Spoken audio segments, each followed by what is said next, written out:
the Son, and the Holy Spirit. Amen.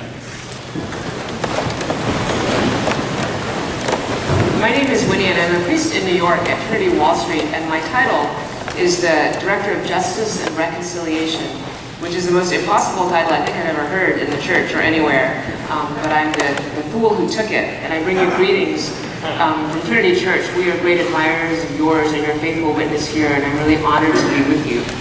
But if you take my title and you take these readings, you kind of know what I'm going to say. So I'm going to try to not go exactly there, but you can kind of tell, it's pretty clear what the texts are about. Probably pretty clear to you what I care about, and I suspect it's also what a lot of you here care about. That's why we're here. The challenge for us in the church is how do we do that? And I'll tell you right now, I'm from New York, and I'm from a part of South India where people talk really fast. So I'm going to work hard to slow down, but if you have a lot of trouble, just wave your hand or something, and it won't distract me. I can fix it. But it's something that I grew up in Texas, and it actually is. It's not just an excuse. It is a trait of the part of India I come from. And even people from the other part of India wish we would just slow down a little. We're kind of proud of it. So today we celebrate here the Feast of Martin of Tours. And the Martin celebration is for us also on Armistice Day or Veterans Day, as we have in this country, with good reason. He was a soldier in the 300s in the Roman army. His father was a soldier, and a successful one, a high-ranking one. You've got a sheet in the back about him. I'm not going to talk about most of those things. And all of you that have taken your ordination exams or spent time in EFM, I apologize now, you already know all this stuff. But it was in the 300s, and it was right around the time, he was probably born around the time that Constantine became a Christian. So until then, the idea of Christians participating in war was anathema. The first couple of hundred years of the church. And really, it was a contradiction for a long time. How could it be that Christians would participate in war? So Martin becomes a Christian on his own. His parents are not Christians. Begins to become curious about it as a young man, starts showing up in churches and is curious, becomes a catechumen, is one for a long time, becomes a soldier as he is promised to be by his father, seems perfectly good at it, and at 18 has this story that happens in his life that is the one that you can read about later as well, where he is a well-dressed, proper soldier of the army. And in art, sometimes he's on a horse, sometimes he's on foot, but he's got a lot of stuff on, basically, is the thing you need to know when it's cold outside.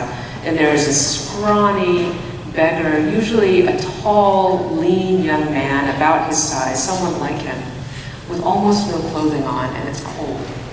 And for some reason, Martin is moved and cuts his own cloak, his coat, very much like a coat, in half, or tears it with his sword, and gives half to this beggar. That's how it's represented in art, it's how we hear the story, right? Good thing to do, lots of reasons you might do that. Unusual thing to do, but he does it. And he's sleeping that night, he dreams of Jesus, right? Jesus comes to him in a dream, wearing this cloak, the half that he's given to this beggar. The only other version of that story is that in the morning, some of the stories say, that he wakes up in the morning and the cloak is restored. But what a thing, right? Can you imagine in your life having done something, and maybe you have, I have not, where when you're sleeping, Jesus shows up to tell you that you nailed that, you got that right. That was me. Wouldn't life be easier if that just happened sometimes? I'm 44, I feel like it's not going to happen. It hasn't happened. So you all know this story probably, and you know that part, right? So that's the part we're supposed to pay attention to. Here's the part I'm obsessed with. It's always the random detail that gets me. Martin is huge in France. He is like a patron saint if the French were still religious. It's a fairly secular, it's a highly secular society. They've had the revolutions. They don't do religion anymore. If they were religious, and when they were, Martin is very much like a patron. And the thing that is done, or had been done, is that his cloak was carried into battle by kings. They'd literally carry it, they'd take it, like an Ark of the Covenant or like a talisman of some kind, right? And after a while, as things happen, as you know in Episcopal churches, we're really good at this, you go from the king carrying the cloak to the priest carrying the cloak. So the procession starts, right? There's a priest carrying a cloak into battle. Again, like a talisman, some kind of safety. And then, of course, at some point you need a reliquary, so you get a box. So then it's a priest carrying this relic in a box into battle. And there are certain families of kings where they were more attached to the box with this relic in it than others. But it becomes a symbol of the state of France, of the French. So get this. The priest who cared for the cloak in its reliquary and carried it were called capellanu. I'm sure I'm saying it wrong, it's in Latin. And ultimately, all the priests who served the military were called capellani.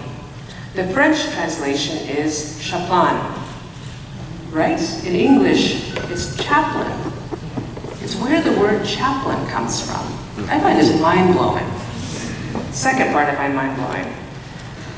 The word, so as these relics would travel, sometimes they would be at war for a long time, and it would need to be housed somewhere. And this is a cloak, right? This is a serious enough thing, a real enough thing that in the 8th century, there are records of the cloak in the treasury of France. It is being marked as an important and holy and valuable thing. So they had to build little places for the relic to live as they were moving forward in battle. And those were called capellas, again, like a cope, right? Or a cape of some kind, which is a cloak. And so eventually, these little places, which seem to have remained around the countryside, lost their association with the actual cloak or cape or of Martin. And all small churches began to be referred to as chapels. It's where the word chapel comes from. I find this mind-blowing. Think about that these are places for the relic of Martin of Tours, who splits his own cloak to give to someone in need. It's Matthew 25, that's what our chapels are. That's where the word comes from. It's where the word chaplain comes from. These are things that we tend to think of as very inward-facing. I do. I was a chaplain. I was a chaplain for 10 years. I was a chaplain at Columbia and at UCLA. And my first instinct for every student I worked with was to protect them. Right? I'm sure you've had that feeling as well. I feel that in congregations I serve. I feel that about my family. I feel that at church. Hold it safe and hold it close. But I wonder if we're also being compelled to something else in these texts. So these readings have been chosen because of the specific reference. These are the readings that the lectionary has from Martin, of clothing the naked. Because he doesn't have a great social justice track record after that. He's good. He's really cool, actually. But he's not Francis of Assisi or anything. Just so you know. He becomes the Bishop of Tours. He's kind of into the heresies. He's a little bit of a bureaucrat later on. But it's something to see this set of social justice readings together, isn't it? You almost want to just sit down afterwards and be quiet. Like, we don't need to say anything this week about those readings. There they are. Church, we know what we're supposed to be doing. We have before us the language of the great prophet Isaiah, through whom God cries out to the people that there will be justice in the land if they dare to claim to worship our God. He never lets up on that. Walter Brueggemann, another one that never lets up. He's an Old Testament scholar. He's 83 this year, I think. He's one of these like craggy Old Testament professors that just never lets up. And he's probably right all the time. He did a great book. He's done many great texts that we should all read, and I'm sure you all have read. But he has a recent one out. I don't know if you've seen this. It's a prayer book. He's a Hebrew Scripture scholar. It's called Prayers for a Privileged People. For people like us. And he's a UCC minister, taught at Columbia Seminary in Decatur for a while, was at Eden, was at Union where I went. He starts with a series of poems on the Collect for Purity that you just heard. Takes line after line and writes on them, just gorgeous, so I highly recommend it if you're looking for something to read. But he has one piece called Hearing Better Voices on reading the prophets. This is Walter Brueggemann. We make a pause amid many voices, some innocent and some seductive, some violent and some coercive, some forgiven and genuine, some not. Amid this cacophony that pulls us in many directions, we have these old voices of your prophets. These voices attest to your fierce self, your severe summons, your generous promise, your abiding presence. Give us good ears. Perchance you have a word for us tonight. Give us grace and courage to listen, to answer, to care, and to rejoice, that we may be more fully your people. Brueggemann asks us to pray that we can hear the words of the prophets and do something about them. So what could these prophets mean for us? These readings seem so direct and pointed, both about the state of our spiritual lives and the world in which we live. Frankly, this is one of those times in the text where I suspect it means exactly what it says. God has a vision for God's creation, and we are far from it yet again. And I think one of the reasons this is hard for us as church, and as I said, this is hard. It's made clear on this particular feast day and Martin and how his story is told. There are miracle stories, right, in any kind of hagiography like Martin's, and they're shockingly similar to stories in other kinds of literature popular at the time. So he is made into a proper hero that any listener listening at any time knows is a hero. That's how storytelling works. But usually in tall tales, there is a hint and a truth somewhere. And usually one finds it because it is so incongruous. And in this one it is as well. That odd little detail that seems to survive in any telling of the story. And for Martin, who is a bishop and a hero, it is this cloak. It says again that he is a young catechumen. He's gone off to find the Christians on his own as a 10-year-old. He is from a military family. He is curious about these Christians. It is not a logical time to be curious about Christians, but there he is. And he cuts off his cloak at 18 and gives it to someone else. Nicely done, we say. And that night in a dream, he sees Jesus in that half cloak. And Jesus tells the story to the angels, is the story, that Martin had covered him in it. Jesus tells the angels. That cloak is carried off by kings of France because Martin later becomes Bishop of Tours in war. We in our chapels as chaplains too seek to cover and protect, don't we? And as priests and as bishops and as lay people. And that's not wrong. I hope we steward that responsibility well. It is important. But and, as we say in my office, isn't it a story because Martin stepped outside of his duty to connect with a need outside of his responsibility? Isn't that why it matters?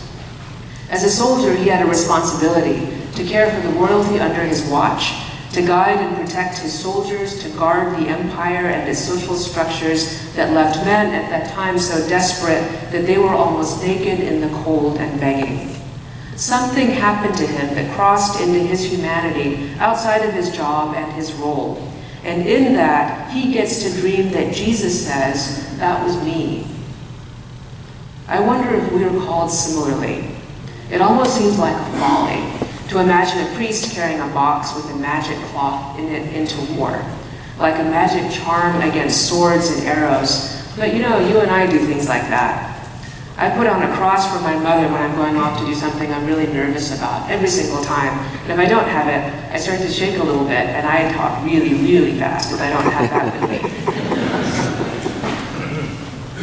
We carry these symbols sometimes right up against our faces, like crosses in processions, right? We know we are approaching powers greater than we can individually take on, and we're right about that. The power here, in a space like this, calls us to more than any of us desire for ourselves. As Brueggemann reminds us over and over again, the power at this table and in these communities is like the prophets of old. They're wild and craggy, and nobody likes them. Characters kind of like Walter Brueggemann, except that he's a nice guy, reminding us that the kingdom of God is very near, on our hearts and on our lips, and that work is ours to do in this time. No one else has it. In this political time, and all times are political, but this is a particularly political moment in our lives, it can feel that standing up for God's beautiful and diverse creation is only political and not faithful. It can feel only divisive and not holy. But I think the prophets and Jesus remind us today that it is faithful to walk out into your neighborhoods as many of you did today, even a neighborhood beyond your own or the one here that you all call the corridor of shame, and to work to change it is faithful. That's not political solely, it's faithful. To love and respect women and girls and boys and men for who they are, not a fantasy or a diminishment, just regular old humanity, just like all of us, and to demand it for everyone, is faithful.